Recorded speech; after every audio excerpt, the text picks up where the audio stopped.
Nag-aalab pa rin ang paghanga ng Pinoy fans sa yumaong basketball superstar na si Kobe Bryant.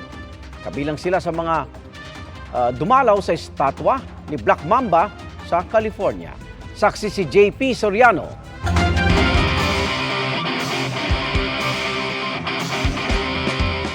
Sa Crypto.com Arena ng Los Angeles Lakers ipinakita kamakailan ang estatwa ni Kobe Bryant. Yari sa tanso ang 19 na talampakang estatwa ng sumikat sa buong mundo bilang si Black Mamba. Personal daw itong pinili ni Kobe nung nabubuhay pa ayon sa asawang si Vanessa. Nakaturo ang isang daliri sa fans habang naglalakad sa court matapos magtala ng career-high 81 points noong January 22, 2006, second highest sa NBA. Isang linggo matapos ipakita sa publiko, dinarayo ito ng basketball fans, kabilang na ng mga Pilipino, tulad ng Filipino-American na si Josh.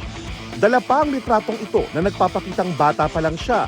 Big fan na ni Black Mamba. Kobe has a great influence, especially to Filipinos. Like we grew up watching basketball, and especially Kobe, so we're Thanks to my friend, that's where you at. he did such a huge impact on us. Ang mag-asawang Johnny at Aurora nagsuot pa ng Lakers jersey nang magsadya rito para magpa-picture sa mural ni Bryant.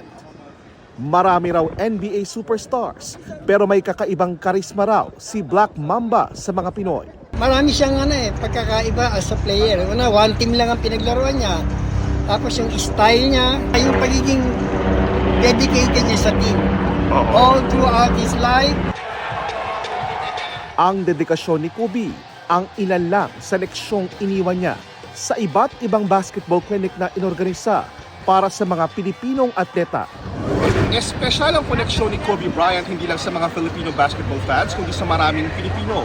At sa ilang beses niyang pagpunta sa Pilipinas, nag-iwan siya ng mahalagang leksyon sa mga umiidolo sa kanya na huwag susuko sa anumang laban. Ang never say die mentality at diskarte ni Kobe sa laro ang dahilan kung bakit daw ganun na lang ang pagmamahal ng iba pang Pinoy kay Kobe. Pag sinabing Kobe Bryant yan, kilalang-kilala yan, number 1 sa basketball. Yan yung mga ginagaya mga moves. Special siya kasi sa Mamba mentality. Yan ang idol ng Pinoy. Mula sa Los Angeles, California, sa Amerika at para sa GMA Integrated News, JP Soriano, ang inyong saksi. Mga kapuso, sama-sama tayong maging saksi.